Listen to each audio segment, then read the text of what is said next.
បាទជំរាបសួរពុកម៉ែបងប្អូនទាំងអស់គ្នានៅក្នុងសង្គម YouTube បាទថ្ងៃនេះខ្ញុំមានវត្ថុស័ក្តិសិទ្ធិបាទ4មុខបាទណាដើម្បីផុសចែកជាវដល់បងប្អូនស្រឡាញ់នៅវត្ថុស័ក្តិសិទ្ធិបាទយកទៅគ្រប់ថែរក្សាបាទទី1នេះជាព្រះរាហូបាទណាព្រះរាហូគេហៅរាហូអាសុរិនណាលេបលោកខែអញ្ចឹងទៅបាទអញ្ចឹងរាហូអាសរិននេះលោកធ្វើបន់មកផ្សងដើម្បីឲ្យកើតជារូបមួយដែលធំសម្បើមមិនថាមនុស្សឬទេវតាទេឃើញលោកហើយមានភាពភ័យខ្លាចអញ្ចឹងណាបាទការធ្វើបន់ហ្នឹងបាទបើយើងធ្វើបន់ចំបុគ្គលដែលសម្រាប់សោតាបានព្រះសកតាគាអនាគាអញ្ចឹងណាឬព្រះអរិយសង្ឃនេះទៅបាទជាបុគ្គលដែលមានបុណ្យខ្លាំងអញ្ចឹងក្តីប្រាថ្នារបស់យើងនឹងបានសម្រេចបាទលេងមនុស្សសងៃហ្នឹងក៏មានដែរប្រសងសងៃក៏មានដែរពិសោធន៍តាបានឡើងទៅមានបាទឲ្យតែអ្នកនឹងរៀនសមាធិ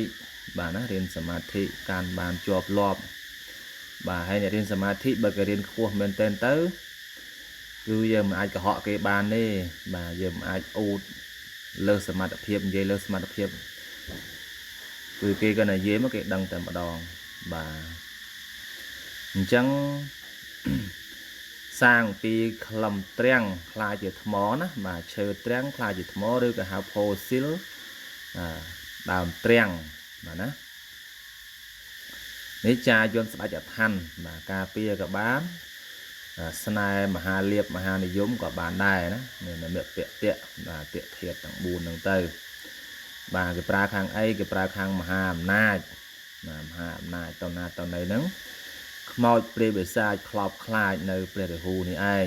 បាទបើបុរាណថាគ្រូណាខ្លាំងសាក់ជាប់ខ្លួនហើយពេលដុតទៅអត់ឆេះទេយើងសាក់បាទសាក់ជាប់ខ្លួនណា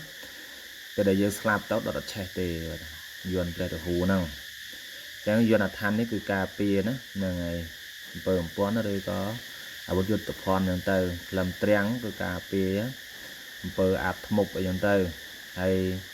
ព្រះរាហូនេះគឺតំណាងឲ្យមហាអំណាចតណាចាញ់ស្រាតគេទេណាបាទដូចអ្នកខ្លាចអ្នកការពារទៅអ្នកធ្វើការរាជការហ្នឹងតណាកបណីហ្នឹងកុំឲ្យចាញ់ស្រាតគេហ្នឹងគឺត្រូវហើយណាបាទ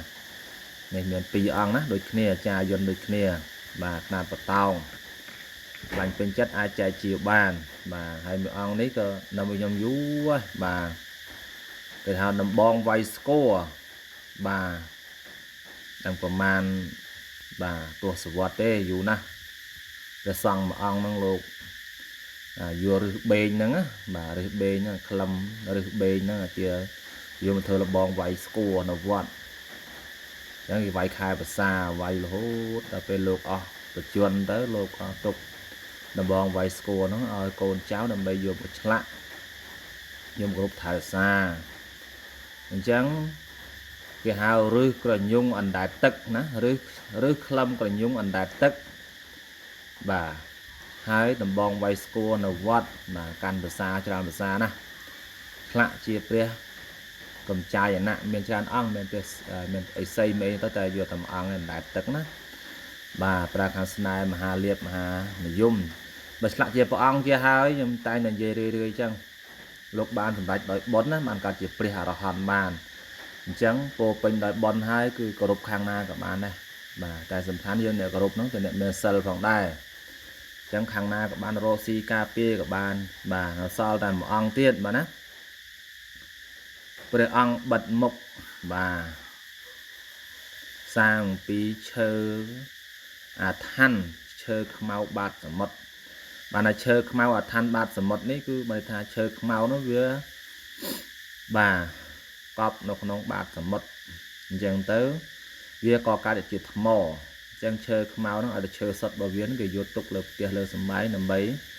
បណ្ដេញនៅអពមង្គលចេញអញ្ចឹងណាហើយឆ្លាក់ជាព្រះអង្គជាហើយគឺគោរពខាងណាក៏បានដែរបាទដូចខ្ញុំនិយាយណាដល់ទូអង្គព្រះអរហន្តបាទព្រះអរិយហ្នឹងគឺគោរពបានអត់ទោះហ្នឹងបិទបាំងការងាររស់ស៊ីអត់ទេទ ព្រះខំសំបុនមករំតគ្រប់បានជាព្រះអរហន្តមិនមែនសាងលំដូចយើងបានសម្រេចអត់ទេតែគ្រប់បុណ្យគ្រប់ចំនួនបានសម្រេចខ្លាចជាព្រះអរហន្តទៅបាននេះជាផូស៊ីលដើមកគីថ្មខ្លាចជាថ្មណាបាទចឹងគេថាបារមីដើមកគីហ្នឹងអ្នកខ្លះហៅព្រាយដើមកគីទេវតាដើមកគីហ្នឹងកាចជាងគេបាទបានយកធ្វើពហិយធ្វើទូកទេធ្វើផ្ទះធ្វើសំបែងហ្នឹងមានណាហ៊ាននៅទេបាទខ្លាចបារមីដើមកគីហ្នឹងណាបាទគេហៅព្រាយធំឬអធម្មធំឬទេវតាស័កធំហ្នឹងទៅតាមដែលយើងថាប៉ុន្តែខ្ញុំឆ្លាក់ជាព្រះកំចាយណាខ្នាតទូចមកណាសល់តែមួយអង្គទេស្រោបហើយស្រេចបាទព្រះសីវលីព្រះកំចាយណាអញ្ចឹងគ្រប់ខាងណាក៏បានដែរណាហ្នឹងហើយដើមកគីថ្មខ្លាចជាថ្មអញ្ចឹងអស់លោកណាស្រឡាញ់ពេញចិត្តអាចចែកជាបានតាមលេខ Telegram មកខ្ញុំ088 24 79 826បាទបារមីលោកអូបាទណាបាទចឹងអស់លោកណាបានឃើញខ្ញុំផុសព្រះរាហូណាព្រះអរហន្តសូមអស់លោកនោះមានសេចក្តីសុខមានលាភមានជ័យស្រីសុស្ដីហូរចូលទាំងយប់ទាំងថ្ងៃ